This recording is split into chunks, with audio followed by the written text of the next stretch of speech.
Bishop Walsh here. I apologize. I don't have a great voice to work with today. I'm coming off a recent illness, but I'm out for my first snowshoe adventure in the 100-acre woods here behind the house today for the year 2024. A good kickoff. You could tell the storm that came through recently came out of the northeast because of the way it's stuck to the trees here.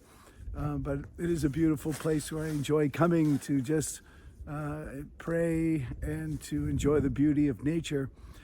You know, it's a sad time in the life of our church in the Diocese of Gaylord. As everyone knows, the Attorney General report came out last Monday, and there's a lot of things that are on our website about our response to the AG report.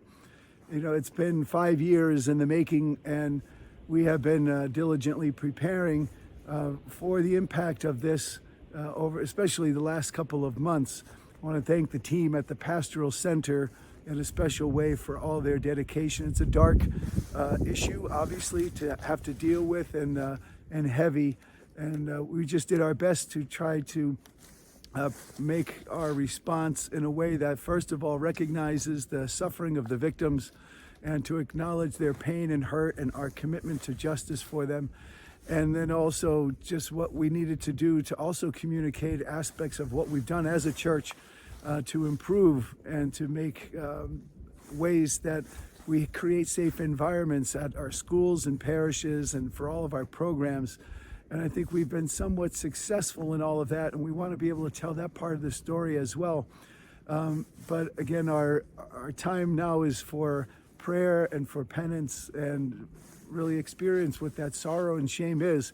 I know it's a very difficult report to read, and some may choose not to do that, but in my mind, it's very similar to, you know, you can talk about the horrors of war, but when you see the pictures of it and experience, you know, maybe some firsthand experience of what the fallout of that kind of experience is, then you come to realize the gravity of it. And so it's one thing to just know about it or hear about it. It's another thing to read some of those details that are in the report.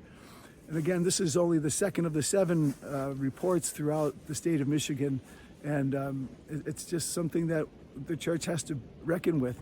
And I think we have, and we will continue to do so prayerfully and with diligence and with the strict protocols of the Dallas Charter and the improvements on them throughout the years.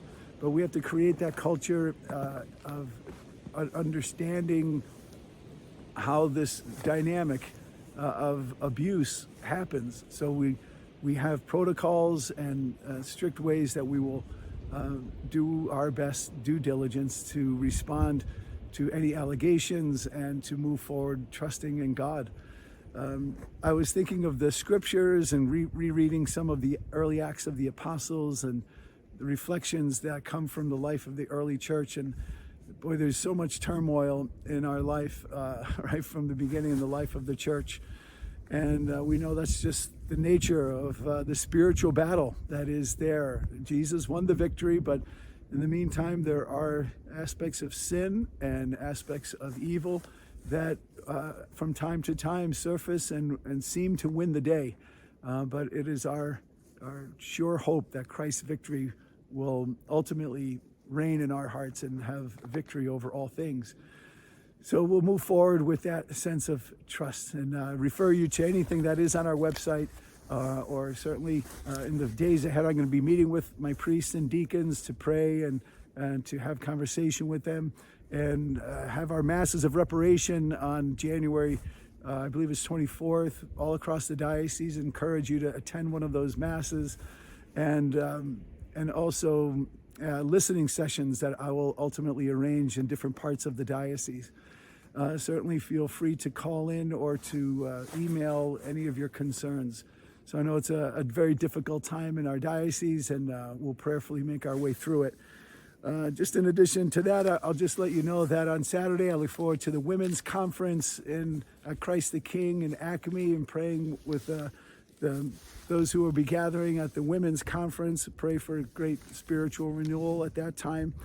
And on Sunday, I'll be at Mackinaw City at St. Anthony's to celebrate Mass there. And also a Knights of Columbus diocesan meeting back at the cathedral on Sunday afternoon.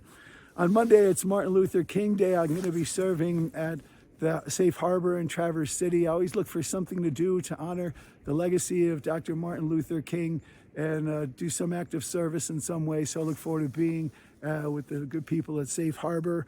And then on Tuesday, I'm meeting with the College of Consultors. We have a number of things that they will help me to review, including some proposals for financial projects all around the diocese.